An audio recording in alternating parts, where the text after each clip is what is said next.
Hi all, welcome back to my channel unique kids. അപ്പോൾ ഇന്ന് നമ്മളിവിടെ ഒരു കേക്കിൻ്റെ റെസിപ്പി ആയിട്ടൊന്നല്ല വന്നിരിക്കുന്നത്. നമുക്ക് സിമ്പിളായിട്ട് ഉണ്ടാക്കാൻ വേണ്ടിയിട്ട് പറ്റുന്ന നല്ല ടേസ്റ്റി ആയിട്ടുള്ളൊരു ഇളനീർ പുഡിംഗ് ആണ്. നല്ല രസമാണ് ഇത് കഴിക്കാൻ വേണ്ടിയിട്ട്. ഒരുപാട് ഇൻഗ്രീഡിയൻസ് ഒന്നും നമ്മളിതിൽ ചേർക്കുന്നൊന്നുമില്ല. നമുക്ക് പെട്ടെന്ന് റെഡിയാക്കാൻ വേണ്ടിയിട്ടും പറ്റും. അപ്പോൾ ഇളനീരാണ് ഇതിൻ്റെ മെയിൻ ഇൻഗ്രീഡിയൻറ്റ്. അപ്പോൾ ഇളനീര് ഉണ്ടെന്നുണ്ടെങ്കിൽ ഇത് ഉറപ്പായിട്ടൊന്ന് ട്രൈ ചെയ്ത് നോക്കണം. അപ്പോൾ നമുക്ക് വീഡിയോയിലേക്ക് പോവാം. അതിനുമുമ്പ് നിങ്ങൾ ആദ്യമായിട്ടാണ് ഈ ചാനൽ കാണുന്നതെങ്കിൽ സബ്സ്ക്രൈബ് ചെയ്യുക. കൂടെ ആ ബെല്ലൈക്കൺ കൂടെ ഒന്ന് പ്രസ് ചെയ്ത് കഴിഞ്ഞാൽ ഞാൻ വീഡിയോസ് ഇടുമ്പോൾ തന്നെ നിങ്ങൾക്ക് നോട്ടിഫിക്കേഷൻ കിട്ടും. അപ്പോൾ നമുക്ക് വീഡിയോയിലേക്ക് പോവാം. ആദ്യം നമുക്ക് ചൈന ഗ്രാസ് കുതിർത്ത് വയ്ക്കാം. അപ്പോൾ ഞാൻ 10 ഗ്രാമിൻ്റെ ഇതേപോലെ ഒരു പാക്കറ്റാണ് എടുത്തേക്കുന്നത്. നമ്മൾ 500 ml പാലാണ് എടുക്കുന്നതെന്നുണ്ടെങ്കിൽ 8 ഗ്രാം ചൈന ഗ്രാസ് മതി. ഞാനിതൊന്നും കൂടി നല്ലപോലെ സെറ്റായി കിട്ടാൻ വേണ്ടിയിട്ടാണ് 10 ഗ്രാം ചൈന ഗ്രാസ് എടുത്തേക്കുന്നത്. ഇനി അതിലോട്ട് ഒരു 1/2 കപ്പ് വെള്ളം ചേർത്തിട്ട് കുതിർക്കാൻ വേണ്ടിയിട്ട് വയ്ക്കാം. ഒരു അരമണിക്കൂർ മുമ്പെങ്കിലും കുതിർക്കാൻ വെച്ചാൽ നമ്മൾ മെൽറ്റ് ചെയ്യുന്ന സമയത്ത് നമുക്ക് അത് പെട്ടെന്ന് മെൽറ്റായി കിട്ടും. ഇനി നമുക്ക് അതിലോട്ട് ഇളനീരിൻ്റെ പൾപ്പ് ഇട്ട് കൊടുക്കാം. അപ്പോൾ ഞാനിവിടെ എടുത്തേക്കുന്നത് 1.5 പീസാണ് എടുത്തേക്കുന്നത്. 1.5 ഇളനീരിൻ്റെ കാമ്പാണ് എടുത്തേക്കുന്നത്. അപ്പോൾ നിങ്ങളുടെ ഇളനീരിന് പൾപ്പ് കുറച്ച് കൂടുതലുണ്ടെന്നുണ്ടെങ്കിൽ ഒരെണ്ണം തന്നെ മതി. ഇതിപ്പോൾ കുറച്ചും കൂടെ അതിൻ്റെ ഫ്ലേവർ ഒന്ന് കൂട്ടാൻ വേണ്ടിയിട്ടാണ് ഞാൻ ഇത്രയും ഇട്ടത്. ഇനി നമുക്കിത് നല്ലപോലെ ബ്ലെൻഡ് ചെയ്തിട്ടെടുക്കാം. കുറച്ചും കൂടെ തരിയില്ലാതെ നല്ലപോലെ ബ്ലെൻഡ് ചെയ്തിട്ടെടുക്കാം. അപ്പോൾ ആ ഒരു ബ്ലെൻഡ് ചെയ്യുന്ന സമയത്ത് തന്നെ ഞാനൊരു 4 ടേബിൾ സ്പൂൺ പഞ്ചസാര അതിലോട്ട് ആഡ് ചെയ്യുന്നുണ്ട്. അപ്പോൾ മധുരമൊക്കെ നിങ്ങളെ അളവിനനുസരിച്ച് കൂട്ടിയും കുറയ്ക്കുകയൊക്കെ ചെയ്യാം. ഈ ഒരു 4 ടേബിൾ സ്പൂണും പിന്നെ ആ ഒരു കണ്ടൻസ്ഡ് മിൽക്കും കൂടെ ചേരുന്ന സമയത്ത് കറക്റ്റായിട്ട് വരും നമ്മുടെ മധുരത്തിൻ്റെ അളവ്. ഇനി അത് ബ്ലെൻഡ് ചെയ്തെടുക്കാൻ വേണ്ടിയിട്ട് ഒരു 1/2 കപ്പ് ഇളനീരിൻ്റെ വെള്ളമാണ് ഞാൻ ചേർത്തേക്കുന്നത്. ഈ ഒരു അളവ് ഇതിലോട്ട് കറക്റ്റാണ്. ഒരുപാട് വെള്ളം ചേർത്ത് ബ്ലെൻഡ് ചെയ്ത് കഴിഞ്ഞാൽ ആ ഒരു പുഡിങ്ങിലേക്ക് നമ്മുടെ ഇളനീരിൻ്റെ ആ ഒരു ഫ്ലേവർ ശരിക്കും കിട്ടില്ല. ഈ ഒരു കൺസിസ്റ്റൻസിയിലാണ് നമുക്ക് ബ്ലെൻഡ് ചെയ്തെടുക്കേണ്ടത്. നല്ലൊരു തിക്കായിട്ടുള്ളൊരു ബാറ്ററായിട്ട് കിട്ടിക്കഴിഞ്ഞാൽ ആ ഒരു പുഡിങ്ങിലേക്ക് ചേർക്കുമ്പോൾ നല്ല ടേസ്റ്റ് ഉണ്ടാവും. ഇനി നമുക്ക് പാല് തിളപ്പിച്ചിട്ടെടുക്കാം. ഇപ്പോൾ ഞാൻ 500 ml പാലാണ് എടുത്തേക്കുന്നത്.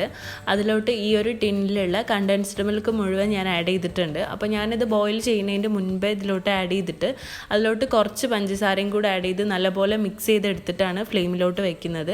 അല്ലാതെ നമ്മൾ ഡയറക്റ്റ് ആയിട്ട് ഫ്ലെയിമിലേക്ക് വെക്കുന്ന സമയത്ത് ചിലപ്പോൾ ബിഗിനേഴ്സിനൊക്കെ ചിലപ്പോൾ ആ ഒരു മിൽക്ക് മെയ്ഡും പാലും കരിഞ്ഞു പോകാനുള്ള ചാൻസ് ഉണ്ട്. അപ്പോൾ ഇത് നല്ലപോലെ മിക്സ് ചെയ്തിട്ട് ഫ്ലെയിമിലോട്ട് വെച്ച് കഴിഞ്ഞാൽ ആ ഒരു പ്രശ്നം വരുന്നില്ല. ഈ ഒരു പാലിൻ്റെ മിക്സിലോട്ട് കുറച്ചധികം മധുരം ചേർത്ത് കൊടുത്താലേ നമ്മൾ ആ ഒരു പുഡിങ് സെർവ് ചെയ്യുന്ന സമയത്ത് നമുക്ക് കറക്റ്റ് മധുരം കിട്ടുള്ളൂ. അപ്പോൾ നമ്മൾ കുക്ക് ചെയ്യുന്ന സമയത്ത് ആ ഒരു പാലിൽ മധുരം ഓക്കെ ആയിരിക്കും, പക്ഷേ അത് സെർവ് ചെയ്യുന്ന സമയത്ത് അത്ര ഉണ്ടാവില്ല. അപ്പോൾ ഈ ഒരു മധുരത്തിൻ്റെ അളവ് കുറച്ചൊരു മുമ്പിലായിട്ടിരിക്കണം നമ്മൾ കുക്ക് ചെയ്യുന്ന സമയത്ത്. ഇനി നമുക്ക് ഈ ഒരു ചൈന ഗ്രാസ് കുക്ക് ചെയ്തിട്ടെടുക്കാം. അപ്പോൾ രണ്ടും ഓരോ ഫ്ലെയിമിൽ വെച്ചിട്ട് ഇങ്ങനെ ഇളക്കിക്കൊണ്ടിരുന്നിട്ടില്ലെങ്കിൽ ചൈന ഗ്രാസ് അടിയിൽ പിടിക്കും. ലോ ഫ്ലെയിമിൽ ഇട്ടിട്ട് വേണം അത് ഇളക്കിക്കൊണ്ടിരിക്കാൻ വേണ്ടിയിട്ട്. അപ്പോൾ പാൽ ഏകദേശം തിളച്ചുകൊണ്ടിരിക്കുന്ന സമയത്ത് ഈ ഒരു പൾപ്പ് നമുക്ക് അതിലോട്ട് ആഡ് ചെയ്തിട്ട് മിക്സ് ചെയ്ത് കൊടുക്കാം.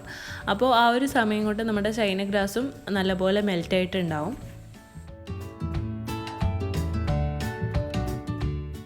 ഇപ്പോൾ ഈ പാലിൽ ആ ഒരു പൾപ്പ് നല്ലപോലെ മിക്സ് ആയിട്ടുണ്ട്. ആ ഒരു സമയത്ത് തന്നെ ചൈന ഗ്രാസും നല്ലപോലെ മെൽറ്റ് ആയിട്ടുണ്ട്. അപ്പോൾ മെൽറ്റ് ആയിട്ടുള്ള ചൈന ഗ്രാസ് നമുക്ക് അതിലോട്ട് ആഡ് ചെയ്ത് കൊടുക്കാം. അപ്പോൾ ആഡ് ചെയ്യുന്ന സമയത്ത് ഒരു അരിപ്പ് വെച്ചിട്ട് ആഡ് ചെയ്യാന്നുണ്ടെങ്കിൽ ചൈന ഗ്രാസിലുള്ള ആ ഒരു ചെറിയ ചെറിയ തരികളൊന്നും അതിലോട്ട് കുടുങ്ങില്ല. അപ്പോൾ അങ്ങനെ അരിപ്പ് വെച്ചിട്ട് ചെയ്യുക. അല്ലാന്നുണ്ടെങ്കിൽ നോർമലായി അതിലോട്ട് ഒഴിച്ചു കൊടുത്താലും മതി. എന്നിട്ട് നല്ലപോലെ ഒന്ന് മിക്സ് ചെയ്തിട്ട് ഫ്ലെയിം ഓഫ് ചെയ്ത് മാറ്റി വയ്ക്കുക.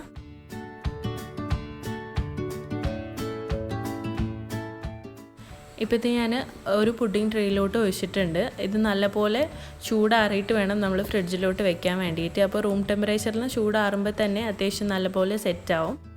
ഇതിപ്പോൾ ഒരു 2 hours തന്നെ നല്ലപോലെ സെറ്റായിട്ടുണ്ട്. ഇതേപോലെ നമുക്ക് സെറ്റായിട്ട് കിട്ടും. ഇപ്പോൾ നിങ്ങൾക്ക് ഇത്ര കട്ടിയാവേണ്ട, കുറച്ചും കൂടെ ഒരു ലൂസായിട്ട് ഇരിക്കണമെന്നുണ്ടെങ്കിൽ 10 ഗ്രാമിന് പകരം 8 ഗ്രാം ചൈന ഗ്രാസ് എടുത്താൽ മതി.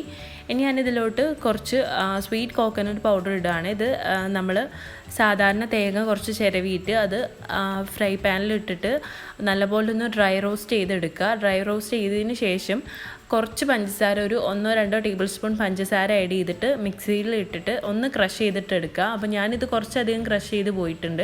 അപ്പോൾ നിങ്ങൾക്ക് അത്ര ക്രഷ് ചെയ്യേണ്ടതെന്നുണ്ടെങ്കിൽ ജസ്റ്റ് ആ ഒരു റിവേഴ്സ് ബട്ടൺ ക്ലിക്ക് ചെയ്തിട്ട് ഒന്ന് ക്രഷ് ചെയ്തെടുത്തിട്ട് ഇതേപോലെ ആഡ് ചെയ്ത് കൊടുക്കാം. ഇത് നിർബന്ധമൊന്നുമില്ല, ഓപ്ഷണലാണ്. നിങ്ങൾക്ക് വേണമെന്നുണ്ടെങ്കിൽ ചേർക്കാം, അല്ലാന്നുണ്ടെങ്കിൽ നിങ്ങൾക്ക് വേറെ എന്തെങ്കിലും ചേർത്താൽ മതി. നിങ്ങൾക്ക് ആ ഒരു ഇളനീരിൻ്റെ പൾപ്പ് തന്നെ ചേർത്താലും കുഴപ്പമൊന്നുമില്ല, നല്ല ടേസ്റ്റാണ്. ഇതൊരു ഭംഗിക്ക് വേണ്ടി ചേർത്തുന്നേ ഉള്ളൂ. അപ്പം നല്ല അടിപൊളി ടേസ്റ്റുള്ള ഒരു ഇളനീർ പുഡിങ് ഇവിടെ റെഡി ആയിട്ടുണ്ട്. നല്ല സിമ്പിളാണ് ഉണ്ടാക്കാൻ വേണ്ടിയിട്ട്. നമ്മൾ ആ ഒരു ഇളനീർ കഴിക്കുന്ന അതേ ഒരു ഫീൽ തന്നെയാണ്, കുറച്ചും കൂടി ഒരു തണുത്തിട്ടുള്ള ഒരു ടേസ്റ്റാണ്. നല്ല ടേസ്റ്റാണ് ഇത് കഴിക്കാൻ വേണ്ടിയിട്ട്. എന്തായാലും ഒരു പ്രാവശ്യമെങ്കിലും ഇതൊന്ന് ട്രൈ ചെയ്ത് നോക്കുക, ഉറപ്പായിട്ട് നിങ്ങൾക്ക് ഇഷ്ടമാവും. അപ്പോൾ വീഡിയോ ഇഷ്ടമായെങ്കിൽ ലൈക്ക് ചെയ്യുക, കമൻറ്റ് ചെയ്യുക, ഫ്രണ്ട്സ് ആൻഡ് ഫാമിലിക്കൊക്കെ ഇതൊന്ന് ഷെയർ ചെയ്ത് കൊടുക്കുക.